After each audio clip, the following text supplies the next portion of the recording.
Hello and welcome to episode 12. That's a dozen episodes of the SolarQuotes Vodcast. Hey Ronald. Hey Finn. How are you? Oh, wonderful, thank you. How's your week been? Pretty good. I tried to kill some people early in the week, Was but that this? failed. Yeah, that's right.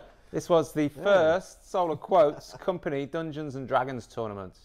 I know it doesn't look like it, but yeah, I play Dungeons and Dragons. Hard to tell from my appearance. Now you made up the entire thing. Oh yes, I Because did. when we played it back in the day, we used to buy books and use their adventures. Well, yeah, but that's the easy way out.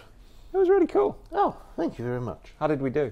Very good. I thought they were going to be a bit dodgy in their behavior, but in the end it was Finn who came through and destroyed the evil book. Yeah, I was quite happy with how it... And we got rich. Yeah. Ish. Yes, you got Hundreds. rewarded. 100 silver pieces. That's right. Between, what, 5 of us? Yes, that'll buy dozens of tomatoes. Cool. Should we talk about solar? Yes, we should. Hot off the solar press. April the 12th today, the Victorian government, Solar Victoria, have announced that the Victorian rebate has maxed out. Yeah. There will be no more Victorian solar rebate applications accepted until July the 1st. So they budgeted for 24,000. They think they've hit about 30,000. So essentially between now and July the 1st, which is what, 2.5 months. If you buy solar and you haven't had the rebate already approved, you will not get the rebate. So logic would tell you that not a lot of people who don't have the rebate will be looking to buy solar in the next 2.5 months in Victoria. Yes, it'll only be commercial solar. And if you don't do commercial solar, you're in big trouble if you're an installer. What do you think about all this? Okay. Great that they're helping out solar with the rebate. Badly planned out because we've got this gap of 2.5 months where a lot of businesses are going to, not have any work. It's terribly thought out. I've got to say, our Victorian clients are absolutely livid. Yeah. It makes it so hard to manage a business. This external stimulus that's just pushing the boom and the bust to higher peaks and higher lows. Yeah, and it was so easy to avoid. They could have said, okay, the money's not going to last. We'll just reduce it a little. And then, this gap would have been avoided. Yeah, oh well, always fun and games. The Victorian solar rebate causing an enormous amount of problems in the industry, not just with this, with the approved solar retailer scheme. Oh, I promise not to use those 3 words. Yes, well, it slipped out. Sometimes bad words slip out. One more thing, I don't think a lot of people realise there's no guarantee that from July the 1st the rebate will be the same level. It might, and probably will be in my judgment, lower. That's a very good point. I don't think they'll go for a big drop, though. You want to take bets? Yes, I say it'll be 2,000 and up. I say it will be 17.50. Okay, what are we betting? 20 cents again? Chocolate. Oh, all right. You're on. Okay. You're on. Chocolate of your choice. But at least 200 grams. Oh, I was about to say, can we do it by the ton? Yeah. Shall we move on? We shall. In the news, but not blogged about. What's that? That's an electric ute from a company called Rivian. Oh, well, The reason I show this picture is, as I'm sure you're aware, the Liberals are attacking Labour for taxing cars, which is a flat-out lie. It's not a tax. It's what's Labour's target? they're going to introduce a fuel efficiency standard for cars, which will be similar level as in the United States. And have you noticed the lack of large cars in the United States? There's plenty of, Ford F-350s? Yes, there are quite a few there. But we have no fuel efficiency standards. We're one of the, maybe the only developed country which doesn't have them. Our fuel efficiency standards currently consist of a sticker on the window of a new car when you buy them, and that's it. So this scare campaign by the government saying that Labour wants to get rid of the tradies' utes. Yeah. Absolute horseshit. So that's not how it works. No. When you introduce fuel efficiency standards, and they are, like you said, similar to the ones in the US, The car manufacturers don't stop selling the really profitable utes and SUVs with horrible energy efficiency. They just make the cars that have already got good efficiency even better. And with hybrids and electric vehicles, which are going on a hell of a ramp up at the moment, it will actually be very easy for them to still keep the gas guzzlers, but make the really efficient ones more attractive and more efficient. Yes. I don't know how the scheme will be run, but yeah, that's how it works in other countries. If you want to buy a gas guzzling ute in 5 years' time, I'm sure you'll be able to. You probably won't want to. You'll probably want something like this. Yeah, you'll find, once you see how that performs, I'm sure you wouldn't want to touch a gasoline or diesel ute, if you can afford it. And the prices are coming down. Anything else about EVs? Now, let's move on. Let's move on. Oh, go back. Oh. I don't think it's news to anyone. There's an election coming in May. What was the date? I can't even remember. I don't know. I don't know. They've announced it. What do you want to say about the election? There's a lot of cynicism, and a lot of it is easy to understand. Just vote for the least dishonest politician. Go for whoever is the least worst. Some politicians actually tell the truth, sometimes, occasionally.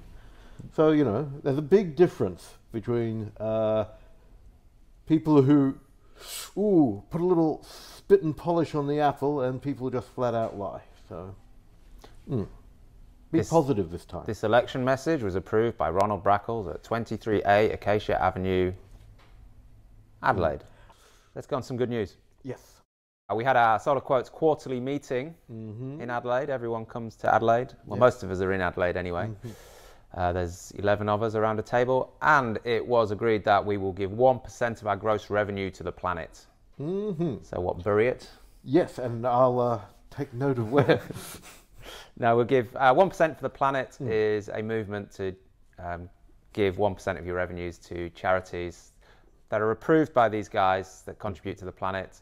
We know who that's going to be, and we'll let you know when we've dotted the I's and crossed the T's, so I'm excited about that. Yes, it's a very good thing for a good cause. It will help people, definitely. Cool. And the planet. Now, you wrote some blog posts this week. Oh, a couple, yeah. Couple? Tell us about this one. Oh, okay, very interesting. Now, a lot of people will tell you that the very best direction to face your solar panels is north. It is. And, yeah, you're right.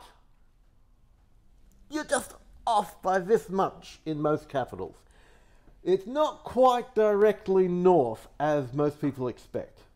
So this can be because it's cooler in the morning, so solar panels will be a little more efficient, or it could be due to the weather conditions. It could be cloudy in the afternoon than in the morning, or vice versa. So this can affect most places the effect is very small, but generally it's not directly north. You know what I really liked about this blog post, Ronald? What did you really like? The pictures were awesome. Oh, well, yes. They were done by a very talented young man, as you can see here. Can you talk us through two of them? Yep. So, this is for Hobart, which is the worst place as far as it comes to positioning your panels, because the more you deviate too far from the optimal direction, the quicker your output will drop off than any other capital in Australia. So, we've got a narrow green line. That's the absolute best orientation for your panels. If you face them that way, about 20 degrees to the east of true north, you'll get the best performance from your panels. 99.9%, over 99.9%. That's the super anal zone. Yes, if you're really anal about which direction your panel should be, the green wedge there is the best. So you've got those wedges spreading out. The first one shows you, in the light green, shows you you'll get 99% of the maximum output there. And it's the wider one, 95%. 90% all the way out to 85%. I like the way it visualizes that. I haven't actually seen anything like that before. Yeah. So if you're looking for maximum output, you're actually better putting your panels due east than due west. And that's probably a very good idea in Tasmania, because you got those cold mornings and not much air conditioner demand. Yeah. Now compare that to Darwin. Yep, Darwin, Is that- opposite end of the country. Big difference there. The sun is directly overhead a lot of the time in the tropics there. And so, yeah, you could go east, west, north. You'll get plenty of energy. You've got to really screw up to get it in the white zone, haven't you? Yeah, you do, really. And even then, you'll generate 70% less over a year than you would in the optimal zone. Yeah. In Darwin. So I think that's nice, because if someone's, for example, getting a quote in Darwin, Yep. and you had a picture like this on your quote, you would put them at ease if their panels were not facing north, because I mean, we get the queries a lot. Oh, I've got this quote and the panels are facing, insert a direction that's not north. Are the installers, stupid or ripping me off? And you could, if you had a picture like this on your quote, you would put them at ease. They go, oh no, it's in the yellow zone, it's fine. Yeah, exactly. If you want to use these pictures, give us a shout. We're happy for anyone to use them. The guy who made those graphics, he put a lot of effort into them, and I really appreciate the work he did. He did a great job. He's a genius. The only person I have higher praise for is the person who correlated all that information. Mm-hmm. It was a nice table. Yes. Finn did the graphics. Okay, it's time for best and worst reviews of the week after a short break. This will be interesting. Replenishable Energy. They've been a client for a long time, run by a lovely chap called Rollo up in Cairns. I have been busting my arse waiting to send this review, but I wanted to wait until I had received 2 full electricity bills. I did the normal thing, went out and got 4 quotes. Hang on. I just want to make clear that he would not have got 4 quotes through us. He would have got a maximum of 3, although you can choose how many you want between 1 and 3. Yep. And it all led me to... probably got one himself. Probably. And it all led me to Rollo and the team. My suggestion is to anyone reading this, don't bother going anywhere else, says this gentleman. A ringing endorsement. Value for money, system quality, the whole team, including the ladies in the office, all 5 stars. Paul, the installation electrician, said to me on the day of install he would be ordering another cover for the inverter because there was a blemish on the cover. I couldn't see it, but he could. That's the level of detail this team goes to. Nice one, Rollo and the gang in Cairns. Yeah, you've got another very happy customer there. Good work, we've got 2 worst reviews of the week. Oh no. Both for SolarQuotes. This one was sent in by a gentleman from Facebook. Got to get a bit closer for this one. #Finn at SolarQuotes. Only after money guys, don't believe him what he says. He only make money from solar companies for promoting their name and brand. Whoever throw extra money to him, he bends over to them. Oh. He has his favourites on 3 SolarQuotes who fund him dollar to rip off venerables while selling most expensive solar systems while using crap products. Oh. So I think the accusation here is that we sell sales leads, referrals, which is our business, to the guy that will give us the company or guy that will give us the most money. Just to be clear, we turn away more solar companies than we accept. I literally have had companies beg me to supply them with leads. I personally vet every single company. We're pretty hard to get into. You can see all our clients on the website. Just go down to the footer, click on installers, click on the town you're interested in. They're all there for everyone to see. If you've got a problem with any of them, if you know anything that I don't, let me know and we'll investigate. And we monitor every single review that comes in, and if one of our installers does the wrong thing, we got one this morning, unfortunately, we're on it like glue? Something like that. Yeah. Okay. Now, interesting. So this gentleman here says let me just say that again. We rip off venerables while selling most expensive solar systems. Now, the next guy says something rather different. This is a comment we got on a blog post. To be honest, this blog allows small, dodgy companies to do terrible work. Reason? Very simple. Blog says all the fancy stuff, quality and quality and quality. Looks like they are only taking care of quality companies with them. Reality? Question mark. They give customers inquiry to those small, dodgy companies to ruin the market. How does it work? Let me show you. They sell customer inquiry, $35 each, to basically everybody who is willing to pay. I've already explained why that's not true. All small companies who doesn't have proper marketing purely rely on this source. Customers inquiry is provided at least 3 companies, no, maximum 3 companies, and the customer, I don't know any other site, quote site that does this, you can choose between 1 and 3 quotes and we respect it. Price battle begins. What they can do is only to cut price to beat others because there is no selling point. Customer looking for cheap and installer should do dodgy to make money. It's like a circle. Makes sense? Yes, for sure, because this is a fact. So this guy, Eric, who gave us a false email, I'm pretty sure, he's saying we only sell the leads to the cheapest companies. Oh. Whereas the guy before says we only sell it to the most expensive. So yeah, take your pick. Which one is it, guys? One more thing I'd like to cover in this review is that we are accused of taking money to promote brands. We do not take money to promote brands.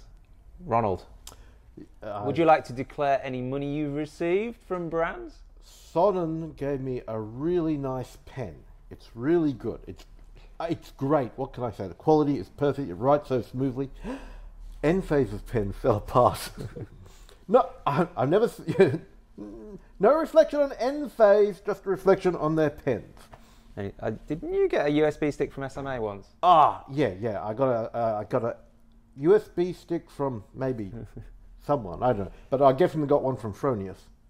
Full transparency. 8 gig. LG, the solar panel company, LG Energy, are a client. We send leads to some of their dealers. So if you think we are saying nice things about LG because of that, well, it's not true. We say what we say about LG, despite them being a client. But we certainly do not take money from brands to write nice things about them. We take money from one brand to give leads to some of their dealers. Yes. Why is it that the manager director of LG feels the need to warn his staff when I come around? Yes. Well, not the managing director, but anyway, in Australia. Marcus. Yes. Everyone in the solar industry knows Marcus. He's a champion. He has strong opinions on a lot of things. Okay. Great. Last article of the week, because we're hungry and it's way past our lunchtime. Yes, that's right. Hyundai solar panels. Have they given you any money? Oh, what a feeling. Oh, wait, that's wrong, isn't it? Hyundai. Wrong company. Yes. Hyundai has produced a wonderful car in the Hyundai Getz, the 2014 model. I've had it for 14 years, not one problem. Hang on. Yep. You've bought a 2014 model Hyundai Getz. 2004. 2004. I was going to say. Sorry, thank you. He's good at maths. You love that car, don't you? No, our relationship is strictly platonic. Okay. Anyway, but you know what? Hyundai Motors has no legal connection with the makers of Hyundai solar panels. So if you have Hyundai panels, don't throw them in the back of your Hyundai Pony and take them to your Hyundai dealer if you have a problem. What was your overriding conclusion from your research into Hyundai solar panels in Australia? I found nothing wrong about the panels themselves. I've heard they're pretty good, anecdotally. Yep. They're tier 1. As far as I understand, they're the more expensive N-type cell, although someone told me I was wrong, but hasn't gone back to me on that yet. And they have an above average 30-year warranty, 30-year performance warranty, but their more important product warranty is 12 years, which is kind of standard now. Yes. So they seem to be good panels, but they're made by Hyundai Green Energy, and if they have financial problems, none of the other, as far as I know, I'm not a lawyer, international company lawyer, none of the other members of the Hyundai, who have the Hyundai name, Hyundai Motors, Hyundai Heavy Industries, have to help them out or support their warranties.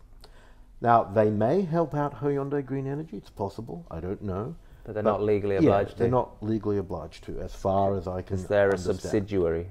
Yes, that's right. If we've if we've got that wrong and there's some special arrangement where the Hyundai subsidiaries have a legal liability, let us know. Yeah, I don't speak Korean, so it's hard for me to tell these things. Now, I remember Hyundai adverts from when I was a youth. And I have never met anyone that remembers these adverts, so I don't know if I'm dreaming or what. There used to be a guy, and he used to go, Hyundai! At the end. Yeah, it's possible. I can't recall. That doesn't ring a bell, but I'm from Queensland. I think it's time to end. Yes, let's end there and have some lunch. Take care.